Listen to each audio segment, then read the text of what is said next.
conditionnel. Bah, ouais, c'est vrai que, bien sûr, qu'il aille se faire enculer. Non, on peut pas dire ça. Hein. Ah oui, mais il a voulu faire dans le potache, c'est le potache. Oui, j'ai vu, tu as nommé Patrice Allègre responsable de la cellule psychologique de l'atelier de chanson potache. Patrice Allègre, il vient de loin, lui. D'accord, donc il va s'occuper de Bruns. Ok, d'accord. Bon, à jeudi. Ouais, mais j'ai pas le temps, en fait, Germain, là. En fait, tu m'emmerdes, là. Hein, je suis obligé de te quitter, hein. Ouais. Bon, ça va. Il est directeur de la publication, certes, mais bon, j'ai un texte, je fais ce qu'on me dit, moi. Bon, donc bienvenue à Patrice Allègre au sein de l'atelier de chanson potache. Hein. Donc, ce qu'il a fait jusqu'à présent, c'est vrai que c'était assez potache, mais là, il a décidé de gravir un échelon supplémentaire. Il se met dans la chanson potache. Hein. Il rejoint la lie de l'humanité, hein, ce que la société a produit de plus abject. Hein, tu faisais déjà dans le plus ou moins potache, mais là crois-moi, Patrice, hein, j'ai vu ton dossier, c'est vrai que mon salaud t'as fait dans le potache, toi aussi. Hein, il y a eu des pépins à droite à gauche. Hein. Fini les viols, fini les meurtres, fini la barbarie, Patrice Allègre. On se met dans le potache, mais dans le potache haut de gamme. Hein. On va parler de Chouananas, on va faire dans le François la Sentue. Hein, donc là, on gravit un échelon supplémentaire. Ces histoires de viol et de barbarie, sache que bon, c'était beaucoup plus accepté par la société. Là, tu vas vraiment jouer au con. Bon, tiens, en parlant de gouvernement, Valls qui en remet une couche. Manu la tremblote. Et il est en pleine campagne électorale, il soutient son copain Gage dans l'Essonne, parce qu'il est d'Ivry aussi. Gage, c'est celui qui m'avait craché à la gueule, souvenez-vous. Al Capone, il n'est pas tombé pour grand banditisme, il est tombé pour fraude fiscale. Si on peut pourrir la vie de Dieudonné, qui est indigne de se produire sur des infractions qu'il a commis par ailleurs, eh ben écoutez, faisons-le. Voilà, et Valls, il en profite pour dire qu'il s'est battu contre moi et qu'il a gagné le combat. Il y a un an, quand je me suis battu contre monsieur Dieudonné Mbala, ce combat, je l'ai gagné. Et je vais le poursuivre. Ce combat, je l'ai gagné. Et je vais le poursuivre. C'est ça que j'ai pas compris. Depuis un an, apparemment, je suis le seul objectif de sa vie, c'est de se battre, c'est de m'éliminer. Merde, le mec, il est Premier ministre, il a tout l'appareil administratif à ses ordres, la police, le fisc, renseignements généraux, la DST, l'armée française, et il dit qu'il a gagné. Parce qu'il a réussi à interdire un spectacle. C'est-à-dire qu'il a réussi à me détruire dans son esprit. Ah, c'est pas très chevaleresque quand même, Manu la tremblote. Moi, je pense que t'as pété une durite. Franchement, Manu, je te parle comme je parlerai à un copain. Ça va pas fort.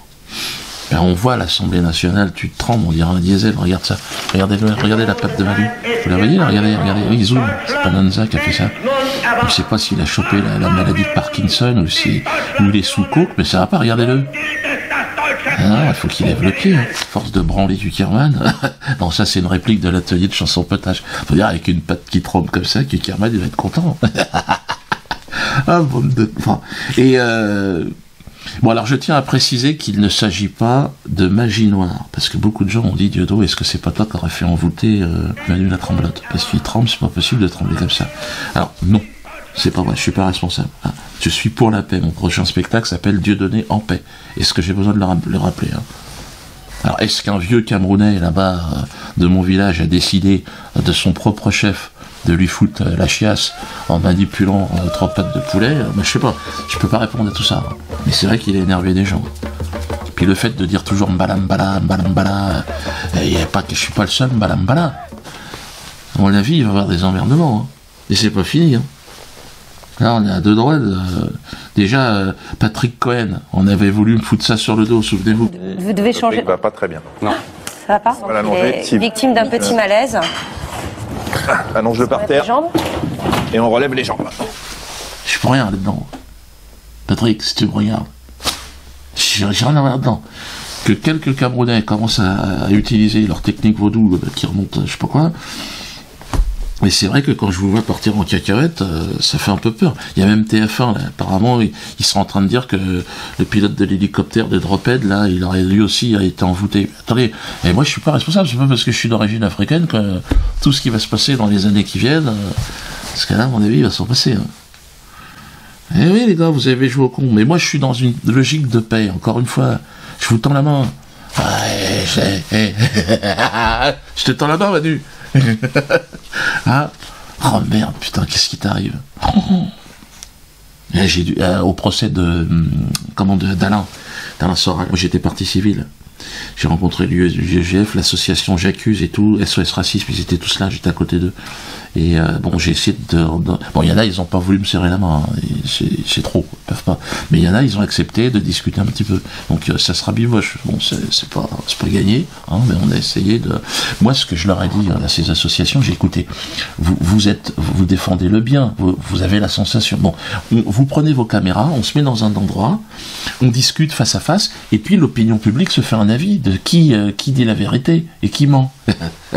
Et ils m'ont dit non, on n'est pas prêt. On n'est pas prêt. Bon, je pense que la vérité, ça leur fait un peu peur pour l'instant. Bon. Il y avait aussi au procès d'Alain, il y avait des déportés qui étaient là. Des déportés. C'était un moment d'émotion.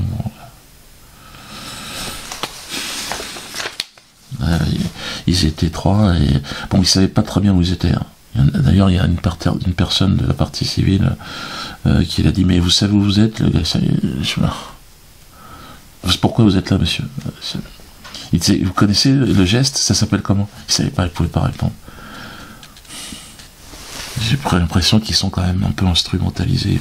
C'est dégueulasse ce que font certaines associations, d'aller chercher des mecs de 90 ans, 100 ans, pour leur dire, mec, ils savent pas. Ouais, la personne, à un moment donné, il y en a un, il dit, un déporté, il dit, le salut de la quenelle est un salut hitlérien. J'ai dit, merde, j'ai expliqué, j'ai dit, j'utilise ce geste dans mes spectacles comiques, il comprenait pas. Alors j'ai dit, mais, et alors j'ai posé la question, est-ce que Hitler était un humoriste? Et là, il est bloqué, là. C'était trop. C'était même le président du tribunal, il lui a reposé la question.